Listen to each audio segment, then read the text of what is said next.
pêcheur se mit à godiller, le pêcheur se mit à godiller. Le long du flanc du futreau, une longue perche apparut. La barque s'inclina, il dégagea la piautre et prit ses appuis. La Loire était brumeuse, tranquille.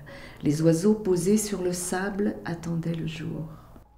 Quand on feuillette ces carnets de route, on trouve des choses très sympas. Alors là, par exemple, je me rappelle avoir rencontré une personne qui est fille de pêcheur et qui a toujours vécu sur l'île de Chalonne. Et quand elle avait 12 ans, elle prenait le bac toute seule, 2 fois par jour, pour aller bien sûr au collège. Alors elle précise qu'elle ne savait pas nager, comme beaucoup d'Iliens, mais que ce sont des gens, alors ça je trouve ça très joli, ce sont des gens qui ont la culture de l'eau. Alors c'est le genre de formule, par exemple, qu'on peut retrouver dans ce que j'écris.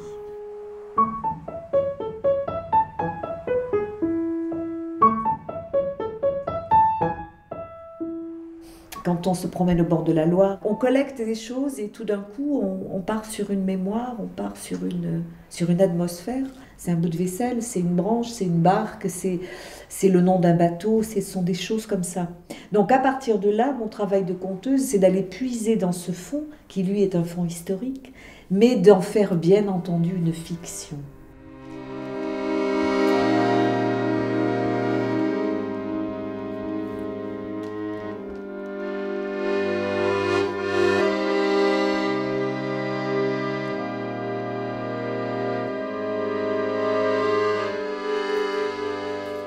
Souvent on me dit, mais est-ce que vous publiez vos textes? Je dis, mon Dieu, non.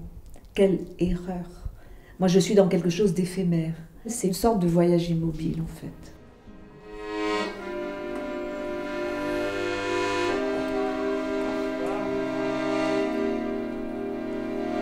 La Loire nonchalante coule à nos pieds, comme au temps des passeurs. Se souvient-elle de ces hommes qui l'affrontaient en toute saison, qui se mesuraient à elle par tous les temps? Elle n'a sûrement pas oublié Charles Sigogne, sabotier, pêcheur et passeur aux heures noires de l'occupation.